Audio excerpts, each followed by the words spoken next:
Welcome to the Living in Alignment podcast. My name is Amy Landry. Through a collage of conversations, here we distill mindful living and timeless wisdom within a modern, everyday context. Thank you for being here. Julie Smerdon is a writer, storyteller, international yoga teacher, and perennial student who has been sharing yoga, meditation, and inspiration for 2 decades. Privileged to have studied under master teachers, Julie offers these practices as a means to empower, connect, and inspire people to cultivate a richer, more conscious experience of life. With her trademark warmth, humour, and enthusiasm, Julie presents these concepts in a masterful style that blends strong technique with perceptive insights that ignite the soul. Julie has led Shri Yoga in Brisbane into the forefront of the Australian yoga scene as the ultimate destination for world-class yoga and meditation education and teacher development. A teacher's teacher, Julie's trainings have produced some of Brisbane's best-loved instructors. In addition to her own trainings, Julie is widely known for bringing some of the top teachers in the world to Australia to share their wisdom. Having earned certifications in both power and Anusara yoga, Julie's extensive knowledge of biomechanics and therapeutics has led to her ongoing work with Cricket Australia. Her work has also been featured in Australian Yoga Journal, Australian Yoga Life, and In Style magazine. Welcome to the podcast, Julie. It is so wonderful to be with you, albeit virtually, but so nice to see you. It's nice to see you. It's been a while. Yes, it sure has. I've always admired the work that you've been doing here in Australia, and I'm really grateful for the support that you have shown toward me, but I've come to realize I really don't know your story. Oh, God. Would you be happy to share this? How did yoga become a part of your life? Teaching, moving to Australia? I would be delighted. Just grab your tea. It's a little bit of a long story. I first dabbled in yoga back in the 1980s, and it was mostly as cross training. So I was diagnosed with an autoimmune disorder when I was 13, and kind of as a young kid, a teenager, I was in and out of hospitals and that kind of thing. But by the time I got to my later teens and early 20s, I was doing pretty well, and not consciously, but somehow I adopted this idea that if I beat my body into submission through this really rigorous physical regimen, that I would somehow have mastery over my body, and I wouldn't have any more issues with this autoimmune thing. So that was my paradigm really from the time I was about 18 or 19. And after college, when I went to work in an office, I found aerobics. And there was a gym in the place I worked, and so my lunch hour I started going there, and pretty soon I was teaching aerobics, and that was kind of put me on the trajectory of being in the movement community, so which I have been really since the early 80s. There was some of the places I worked, there was yoga, but yoga was still very much kind of under the radar at that time. But there were a few teachers around, and one of them was at one of the places where I was working. And so I would just go because I felt like I needed to be more flexible, really, is kind of how I did it. And then that was it. Like once a week, maybe every so often, I would just drop in and stretch a little bit. And that was really it. But then in my 30s, after 14 years of complete remission, I had a really bad exacerbation of the autoimmune thing. And all the things that had worked in the past allopathic medically didn't work. And so I ended up being really unwell. I had 3 little kids, and I was really unwell, housebound basically for about 9 months. And my doctor said, you need to look at having your colon removed. Ulcerative colitis was the disease. And so I didn't want to do that. So I went to get a second opinion, and I went up to Mayo Clinic in the States where I was living in Chicago at the time. And when I went there, they found a heart problem that was also related. So I went up for one thing. 3 days later, I was having my chest sawn open. And then 5 weeks after that, I had to go back up and have my colon removed. So I had heart surgery, and then I had this other, hugely transfiguring, or I guess what's the word I'm looking for? Where they mess you up. Disforming, that's what I'm looking for. Surgeries, scars like here to here and, just a little bit in the middle that didn't have a scar. And I couldn't even take a shower without getting out of the shower to lie down in the middle. I mean, it was, yeah, I can't even explain how I felt. And this yoga teacher said, I would like to come and do yoga with you. And, I'm thinking she meant like warrior two and stuff. And I said, I can't do yoga. And she said, no, we're going to do things you can do. And so I'm like, okay. So she came and she just laid me out on the floor in my bedroom. And at that time, like just laying flat like that was quite uncomfortable. And she just had me breathe. That was it. So we just did the most basic pranayama. And when she left after those sessions, I felt different. And, I was on all kinds of medication and all that stuff. So it wasn't like I was up and, running around the house, but I was clearer. I just felt back in my body somehow a little bit more. And so as we just continued to work together, when I was ready to go back to teaching aerobics, I thought I need to learn I just want to understand what just happened, because I really understood in my spirit that what the work I had done with her was integral to my healing. And so I thought people need to know about this. Like, this is amazing. So I never used to admit this, but I was already teaching and certified, American Council on Exercise and all that stuff. And so I went and did a weekend yoga teacher training and got a certificate. And the next Monday I was, out teaching, but I knew, right away that was not what I was looking for. So I kept looking, for a teacher. And I did my little time in power yoga, but even then that kind of, it went along with the paradigm of beating my body into submission. Because the style that I was working with, or the teacher that I was working with, it was intense and it was quite vigorous. And I still knew that wasn't exactly what I was looking for, although I learned a lot. And then that was when I found Anusara, and it was really through winding up in a class with a teacher that I didn't like, whose teaching was so transformed on that weekend, or that it was an evening actually, that I stayed after to ask him what had changed for him. Because he had gone from being a teacher that, like I would leave his classes feeling small, and I just avoided his classes, to going to this class. And I left and he was like, he was completely different. So anyways, he invited me to go to Boston for a weekend workshop with this group of people. And I was so intrigued that I went, and I didn't really know anybody except this guy. And this was a workshop with John Friend. And that was kind of the beginning of my thing with Anusara. And Anusara, like here in Australia, it's not really talked about so much what happened over there, but for all the foibles and all the issues that we had with Anusara, there's no denying that the education that we got was incredible. I mean, it was amazing.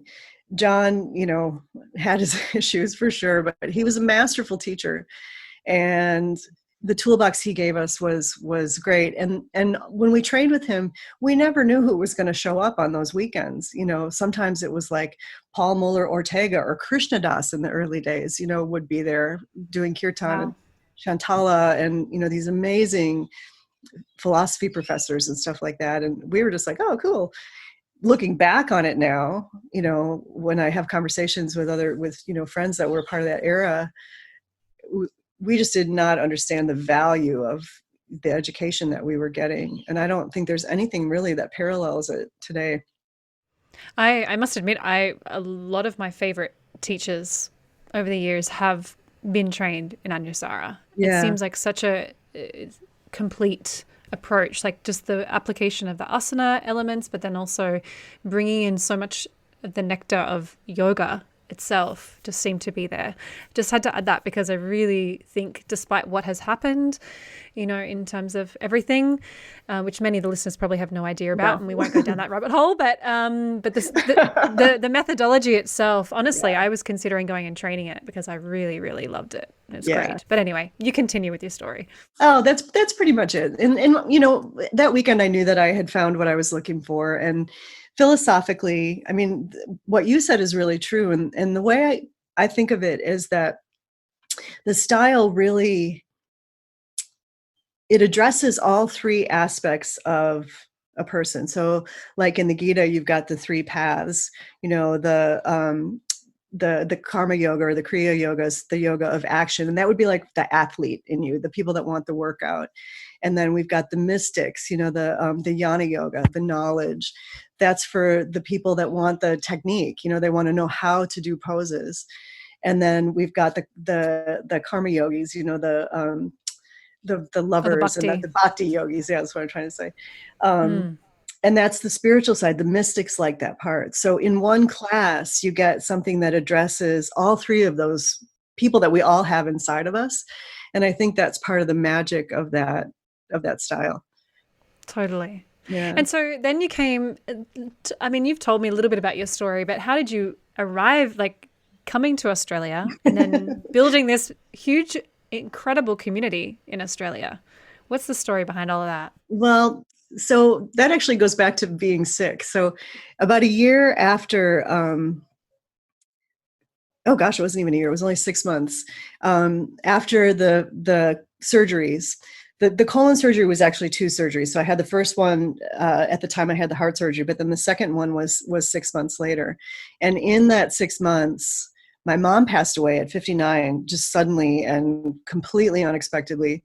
And yeah, there was just all kinds of stuff that had happened, and my marriage was failing, and we had decided to separate. And I was in a support forum, and this was back in 99 or early 2000 when there was no internet really, like it was dial-up, it was AOL or whatever.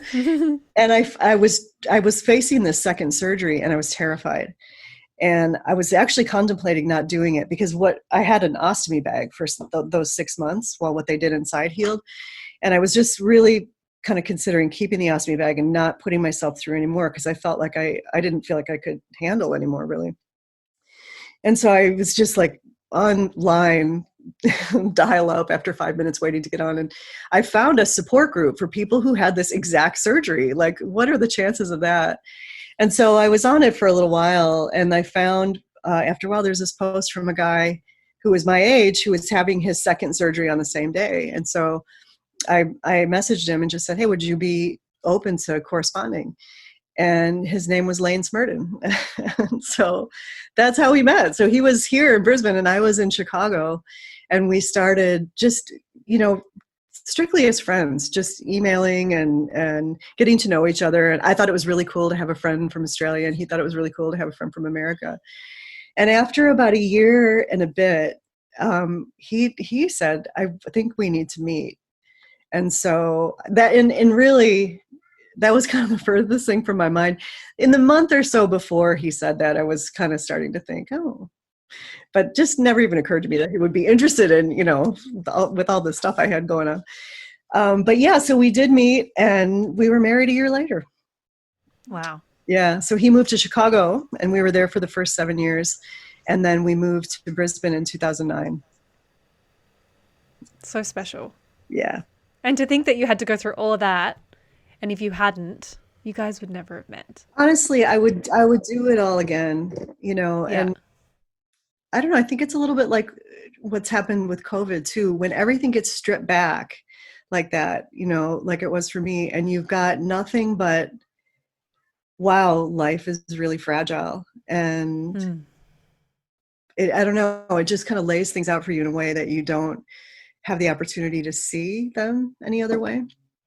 I guess it's that element of trying to really surrender into the reality that we don't have control over things as much as we perhaps think we do or hope that we do. You know, so many lessons to be learned in there. And so as you reflect upon these years and all this incredible transformation and certainly challenge, is there a book that stands out that perhaps really refined your trajectory or that really helped you in just really processing everything that you went through? There have been a lot of books, actually. Like, it's funny because Lane and I both love to read inspirational stuff, and we've gone through like these kind of phases with different teachers of that genre. And I think back in the early days, one of the ones who really influenced me was Wayne Dyer. We did a lot of, both of us did a lot of reading of his stuff.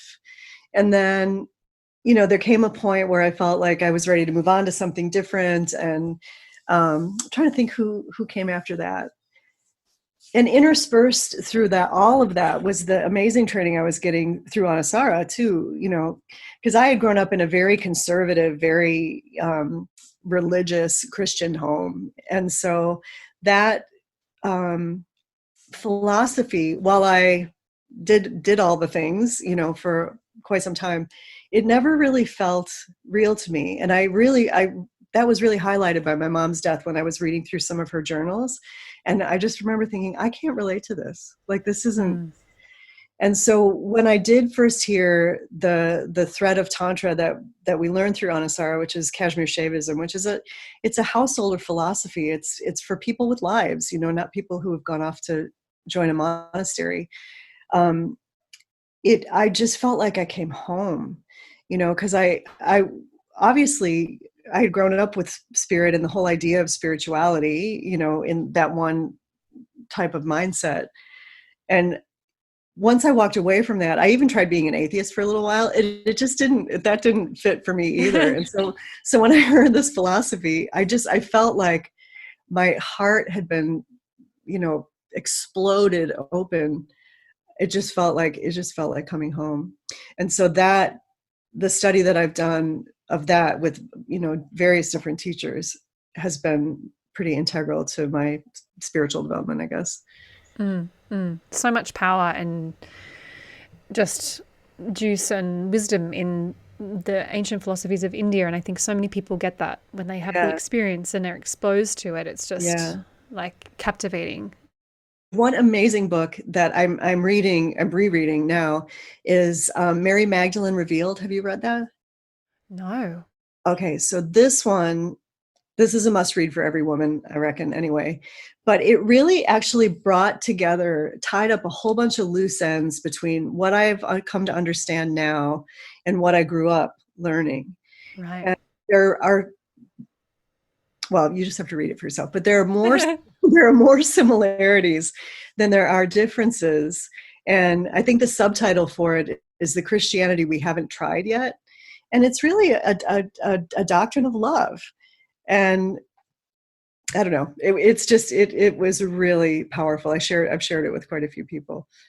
Yeah, well, there's a lot of Kriya yoga lineages as well that very much speak to when Jesus came to India and, learned a lot about the philosophy from India and the different, Vedic systems and so forth. And many, teachers that I know who have, different deities in their home, they have a picture of Jesus Christ as well. And I think that there is definitely the potentiality of that integration when we can get it out of the kind of intensely,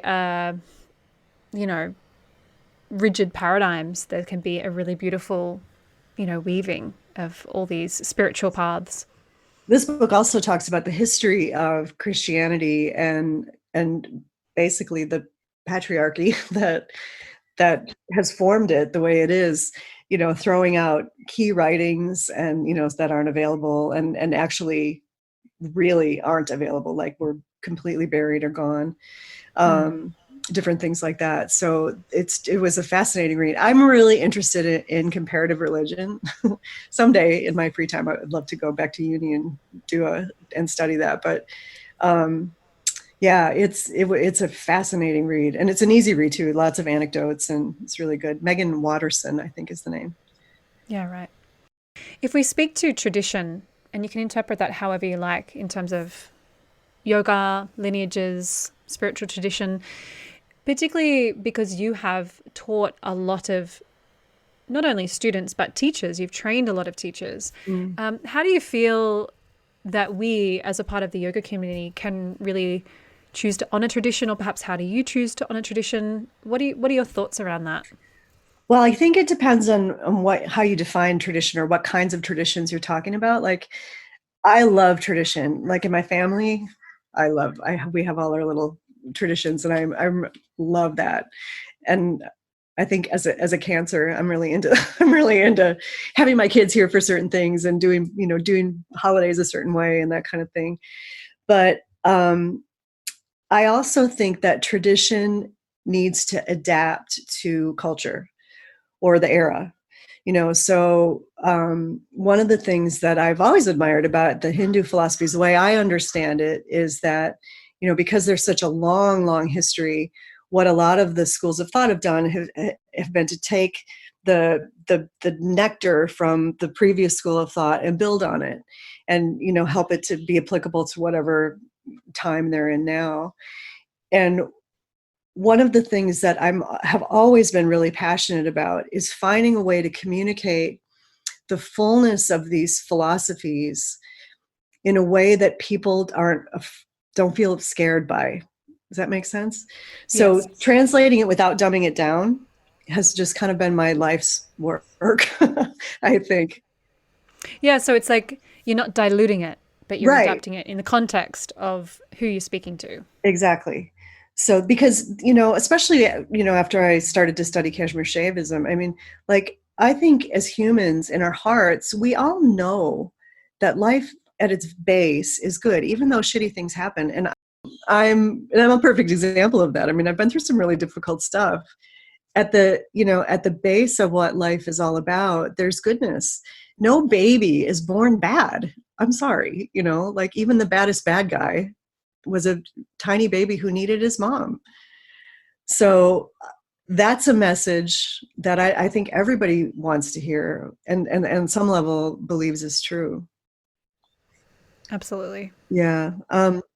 So I guess for me, so honoring tradition is finding a way to, again, to communicate the fullness of the practices as we know them and the philosophy without diluting it, but in a way that feels relevant and not airy-fairy or scary. Yeah. It's tricky though, It is. because you're at risk of being seen as appropriating, but you're adapting so that it can be well received. You don't want to, as you say, intimidate people, because then they're not actually able to receive the teachings.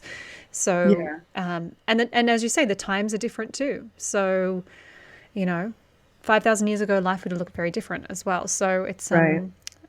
yeah, I guess it's not black and white, but it's a fine little dance to get it right. Yeah, appropriation is it's an interesting subject to me. And I haven't quite formed my, how to articulate how I feel about it yet.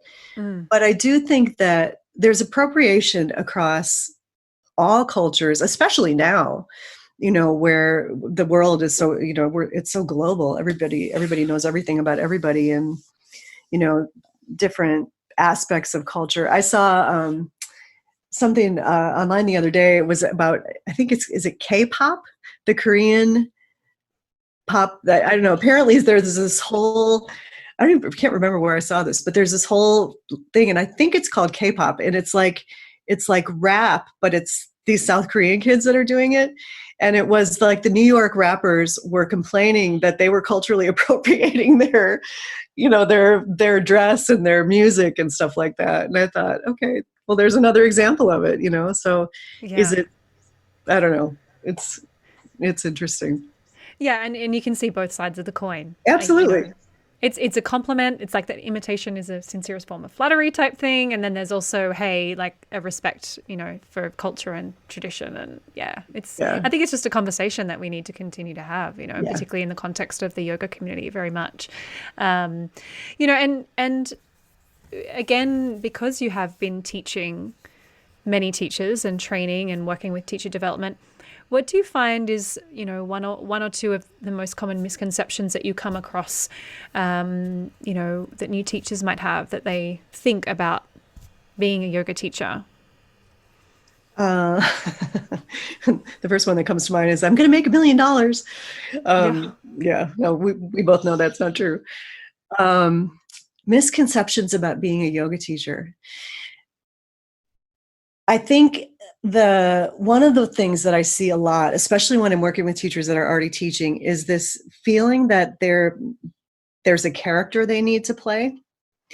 So, for example, when I was in Chicago, I taught a training in Chicago over the last couple of years, and I was staying with my sister-in-law and my brother, and she was just starting to dabble in yoga. And she came back from class one night and she said, it was the weirdest thing. Like I walked into this waiting room and this woman was there and she was like, hey, great to see you. Da, da, da, da. Like she was really cool. And then I walked into the yoga room and she was like, hello. And she was like a completely different person. And then she talked in this weird voice and it was like, it wasn't even the same person. That kind of thing, I think, it makes connection with your students really difficult. So I always tell teachers in the yoga room, don't feel like you have to use a different voice or, be a different way. Just be yourself. Make your teaching conversational, like you're talking to one student or even giving a private, so that would be one of them. You don't have to be somebody that you're not. Which would be so exhausting. Oh yeah. And I had one teacher trainee years ago who kind of talked like a game show host. So it would be like, step that right foot forward, like that kind of thing. So it's just, the more authentic that you can be in the seat of the teacher, I think the more effective your offering is.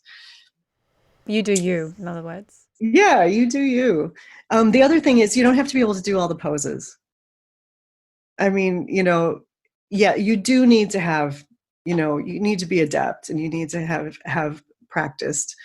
But, there are plenty of poses that I can't do. And I tend to not teach those poses, or I recommend, especially for beginner teachers, not to teach those poses. Yes. Further along now I am in my life and in my career, there are poses that I used to be able to do that I can't do anymore, or that I choose not to do anymore. And I do still teach those poses, but. And I suppose that's just a reflection of if your intention in teaching yoga is coming from a place of a sincere desire to teach and embody the essence of yoga, which is perhaps a bit of a cliche thing to say, but I'm speaking to the system in its entirety, not just the asana, then the advancement of asana is not so important. And as you say, Exactly. there needs to be a presumed level of knowledge, of course, and a previous commitment to the practice over a certain amount of time to be able to teach other people. Definitely. But yeah, it's just this, and I think, we have to look to social media too, which has really put the pressure on a lot of teachers to think that they need to be able to do certain postures and that makes them a good teacher, which really we definitely know it doesn't, because just because you might be able to handstand and do all the tricky things doesn't actually mean that you can change people's lives, through teaching. Yeah. Exactly. There can be brilliant practitioners and teaching itself is a completely separate skill from yoga. And that's one of the things I think is lacking in a lot of teacher trainings is how to teach people to teach a pose. It's how do you get people with your words to step and turn and, do the things that you want them to do, to make the shapes. I'm using air quotes now that you're asking them to make.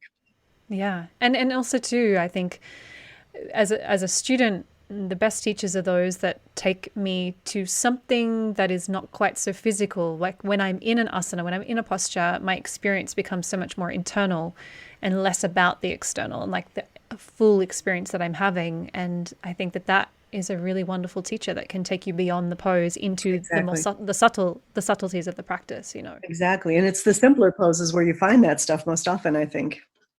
And the stillness, not Yeah. rushing through a million miles an hour, which Agreed. we are all conditioned to doing. So for you personally, speaking of students, what does studentship look like in life for you right now? I mean, I'm sure there's been lots of learnings over the past few months. COVID's been my teacher lately, for real. It's really interesting because one of the things about owning a larger studio and all the responsibilities that go along with that is that, full disclosure, I mean, it's taken me away from my studentship way more than I would like. So one of my goals, for the coming year is to get back to that. Um, I do feel like I am a student of life. That sounds really trite, but um, I am pretty open to learning from most experiences and people that come my way. I know I know what I don't know, and what I don't know is a lot. And there are amazing people. I've been so lucky to have just incredible people in my life who've been mentors in all different areas. I mean, yoga for sure, but also in business and relationships and all different things. So I like to think that I'm open, I'm a student of these people, to these people that have been such gifts in my life. Who do you feel would be, and I know this will probably be really difficult to say, but who do you feel would have been the biggest mentor or teacher, particularly perhaps, let's say, in the context of yoga? Who do you think's really been that person that's shaped you in many ways? You can pick a couple if you need to, but Yeah, it would have to be a couple. Because I mean, my biggest teacher, I think of all, is my husband, without a doubt. And particularly in the off the mat of yoga sense, because all of life is yoga. Any kind of relationship is yoga. So he's for sure he's been one of them. In terms of asana, a lot of my Anusara colleagues, I mean, John Friend, obviously, but a lot of my Anusara colleagues, Desiree Ramba is one that comes to mind, Ross Rayburn. Um, those would be two. Elena, not as much in the asana as more in the philosophical and spiritual side. Yeah, I think those would probably be the top ones. yeah. There's a tremendous number of exceptional teachers in the United States that have come through the Anyasara system. There's not a lot of Anyasara teachers, teachers that came through that training here in Australia. There's a few, but certainly not as many as the United States. And obviously, you've brought out so many of these incredible teachers from the United States to Australia, which we're incredibly grateful for, which has been so magnificent. So speaking a little bit more about you, and I know that the last few months are obviously have been really intense and really big, but in general, what does how does ritual and self-care look in your life? It looks like a delicious dessert. It's something I've neglected a lot up until probably the last year. So for probably the last 3 years, up until COVID hit, I was travel teaching and having the studio, and it nearly killed me. I mean, the end of last year, end of 2019, I had one more. No, I finished in October with my last travel gig in October, and I knew I was going to take a big long break. And then COVID hit, so it's been a really big long break. But I was really frayed by that time, and I knew that something was going to have to change for me. So I made a commitment at the end of last year to do more self-care. So I haven't been able to get out and have massages as much as I'd like, while we were in isolation down here. But just the slowing down that COVID, not having to go to the studio, not having to, even without traveling, all the running around that I was doing that I realized I don't really need to do. It was a huge eye opener for me. And since we're in Queensland, we're kind of in this little bubble here. We're pretty free to move around here now. I have been able to get out and do some things for myself, and I had the most amazing Kahuna massage last week. That was just like a spiritual awakening for me. Just realizing how tired my body has gotten, and how much the business side of everything that's had to happen over these last months has hardened me, and kind of kept me out of the tender places where I like to dwell. So that was a big learning for me. That was just a week ago. I'm curious to know, it's a bit of a spontaneous question for you. For anyone listening that has ever considered or maybe considering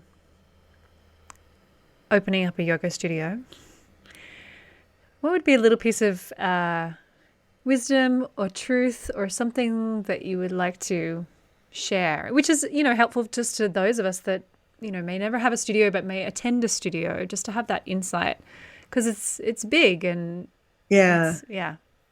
it's big. There's so many different little bits of advice, and a lot of it depends on what your goal is in having the studio. For me, my goal was always to create community and and a place for education, because I really wanted to replicate as close as I could the kind of education that I got. And when I arrived in Brisbane, I was teaching, and I was traveling around Australia a little bit and teaching on Asara and doing different things. But I wanted to plug into a community here, and I just wasn't finding it. And back then, gosh, this was 2009, so 11 years ago, there was a handful of studios. I mean, 4 maybe, hardly any. And I was not finding that kind of family feeling that I was used to, where, back in the States. And I complained about it a lot to my husband, to Lane. And finally one day he's just like, "Why don't you just make one?" And I was like, "No, I couldn't do that." And, long story short, I did eventually make one. But the goal was always, let's create a yoga community. So for me personally, that's what it was always about. And if you can create a place where teachers want to teach and students want to hang out, and you've got a mission that's contributing to your community, then you've got a recipe for success. You do need business skills. I didn't have any when I first started. I didn't even know what GST was, and that's the truth. The ATO called me one day, and I had registered for GST, and I didn't need to those first couple of years. And I'm like, they're like, "You owe us $5,000." I'm like, "What?" Like, honest to God, I didn't know. So I've learned a lot, but you need to have either business skills or an advisor who can help you with that side of things. But just remember that yoga studio is about service in my mind. And that's the way it works the best, is when you look at your offering, your teaching, and what you're building as a service, or as service, to the people that you're entrusted with. I think that's the way it works the best. It's really beautiful, because everything that you've said about your intention behind the studio and creating that community is the experience that I've seen and had when I've been up there in Brisbane at the studio. And you really did. And honestly, I actually haven't seen or felt that much in Australia. And I think it's probably, I humbly share my thoughts on, because obviously I've never had a studio of my own, but I think it's probably even more difficult now because there are so many studios and so many teachers, and that feeling is probably even more important to hone in on if that's what you really want to create, because it's just so easy for people to just sort of hop around and go to lots of places now. And so it's harder probably to get that cohesiveness of a community. Yeah, you have to build it. I mean, and there are things involved in that. Like, you have to answer your emails promptly, and you have to be available. When I first moved here, that was one thing that people said to us all the time. I mean, coming from Chicago, where we're boom, boom, boom, like we're on everything all the time. I was like answering emails within an hour, and people were like, "I can't believe you got back to me so fast." And I'm just like, that's just customer service. That's just taking care of your clients. It's interesting because there's a real change when you go from a student to a teacher, that you don't even expect. You can't actually fathom how your experience of yoga will change when you start to be a teacher in wonderful ways, and also ways that, may not be as wonderful, and you can never get that back, that student feeling back. You can't quite take the teacher's hat off. And then I can imagine that it would be then the next level up again when you own a studio. It's like this next layer of how your experience changes and how it's never going to go back, like it's like a little stepping stone. I never thought about it like that, but that is really true. There's a lot that goes on behind the scenes. And if I can just give the local studios a plug, like, guys, you got to support your studios, especially right now, because everybody's open and we've got social media and we all need to make it look pretty and tie it up with a little bow. But I'm telling you, studio owners are struggling right now. And if you want your local studio to stay open, you have to go to class and you have to buy the pass. Otherwise, I think the new year is gonna bring a lot of studios closing. Yeah. Yeah, It's definitely, for all industries, I think, been a big time for reassessment and change, and in many absolutely. good ways, in many wonderful ways, Yeah. but in some ways that we would never, ever have imagined. No, no. So, okay, let me ask you a few little random questions, if I Okay. may. All right. So, I would love to know, what is your favorite sound? Oh gosh, that's such a hard one. All right, I'm going to go with the first thing that came to my mind. The bird song here in Queensland.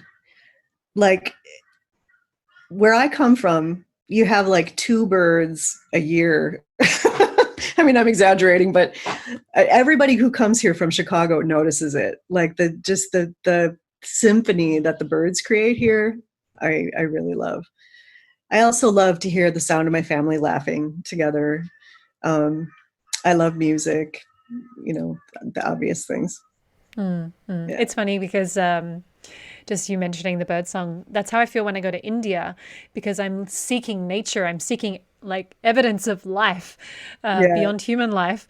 And you come back to Australia and yeah, you notice how incredibly blessed we are with the fresh air and yeah, the bird song in the mornings and the evenings. And it's magnificent. Yeah. So what would be your favorite place?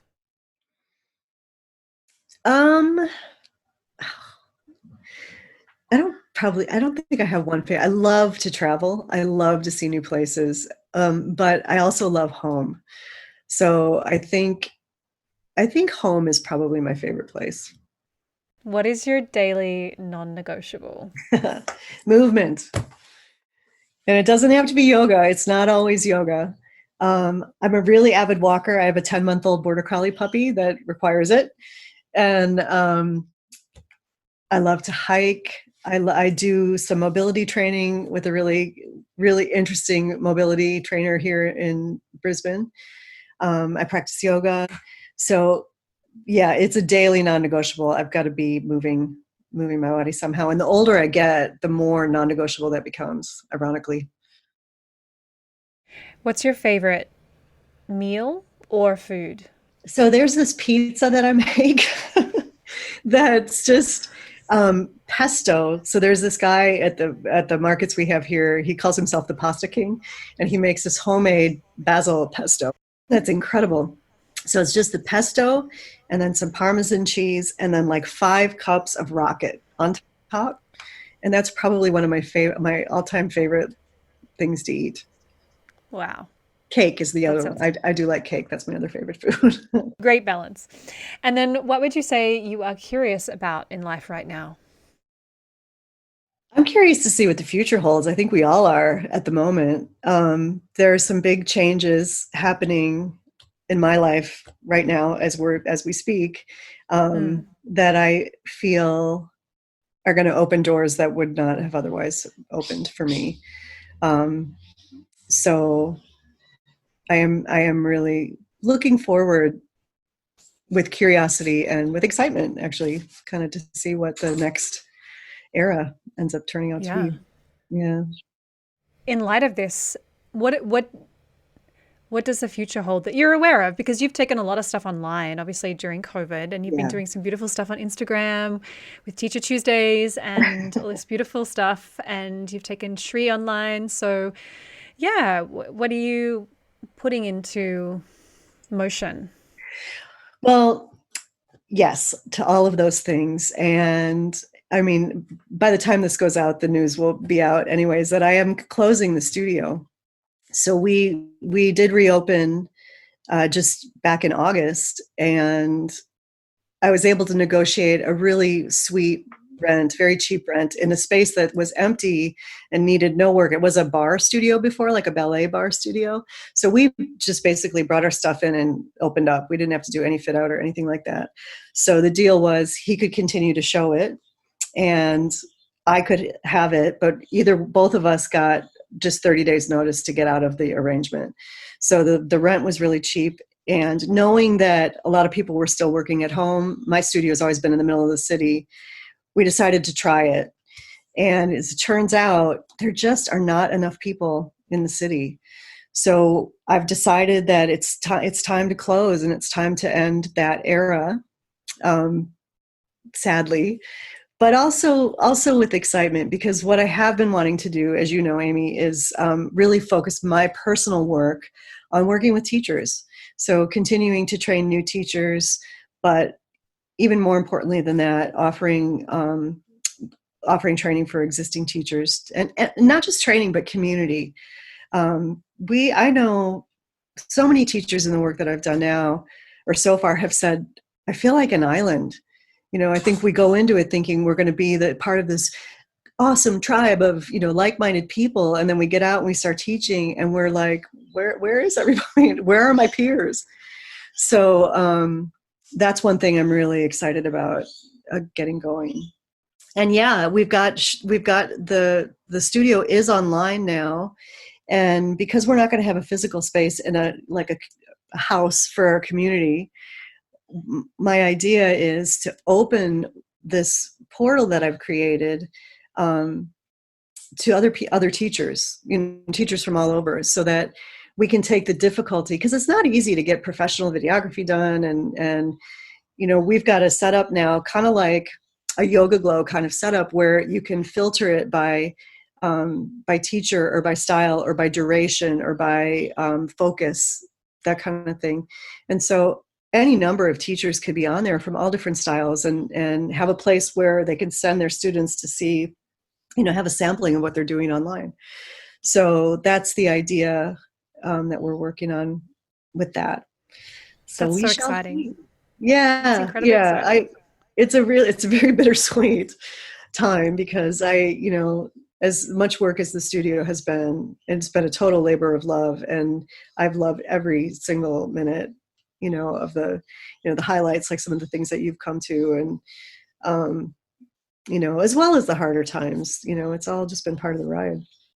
I think you are very much the glue. You're helping to bind and bring people together. And you did that, in the studio, but it sounds like that's the next step, is to really do that in a broader way, bring people together that aren't necessarily in the Brisbane community, but, create that cohesiveness. Because, yeah, you're right. As you say, as yoga teachers, we train and we start teaching, and it's very difficult now, I think, because there are so many people who are teaching yoga. And whilst there's many people that still haven't found yoga, and there's still lots of opportunity, it's tricky, because, you've got to pay the bills and you've got to survive. And Yep. and I think that doing what you're really doing is going to be incredibly wonderful to bring people together and have that sense of unity and support, Yeah, very much. Because sometimes teaching can feel like a bit of a competitive terrain too. absolutely. Absolutely. And it's beautiful. Like when I get teachers together I'm doing these things that we've called teacher tune-ups. And you just get a group of teachers together. And the first couple times I did it, I had, all this content planned. But really what I found is that people just want to talk. Like they just want to share experiences. They want to feel connected. And I'm happy to facilitate a space like that. That's kind of always been what I've been about. So if this is a way to do it on a different plane, then yeah, it'll be fun. I look forward to it. I'm very excited to see what comes of it. It sounds Yeah. really, really awesome. Thank you. I would love for you to share where people can find you. So what's the best website, social media? Well, I've got the Shri stuff. So it's Shri Yoga Brisbane. And I think the teacher training will still be called Shri. I haven't decided about what the online portal will be, but you can find us on Instagram or Facebook that way. And also myself. So I'm just Julie Smerdon on Instagram. And that's more my stuff. And when the studio closes, I'm not sure how we'll work those two, but either one is good. I'm Julie Smerdon Yoga on Facebook. juliesmerdon.com is my website, and shriyoga.com.au is the Shri site. Your website's beautiful, by the way. Oh, thank you. It's so lovely. Thank Love you. it so much. Well, thank you so much for your time, Julie. I wish we lived closer. I do too. But now that you're taking everything online, I can get the Julie juice. It'll be great. It'll be wonderful. And I can't wait to see what unravels. I feel so happy for you. I know it must be a really challenging time of transition that I can't imagine. But I'm thrilled, and I'm really happy that, the Australian community will get a bit more access to your experience and your education and your contribution. It's really important. And what you're creating is just, so special and kind of unique in the Australian community, I think. So thank you very much for your time today. It's been such a pleasure to chat to you. Thank you so much for having me. If this episode was of value to you and your life, please subscribe. And if you can think of someone who would benefit from this dialogue, please do them a favour and send it their way. If you feel called, hop on over to iTunes and leave a 5-star review. This is the best way to get these conversations into the ears and hearts of our wider community, to those who need it most. You can find me at amyelandry.com or over on Instagram at amyelandry. May we all move a little closer to a life living in alignment.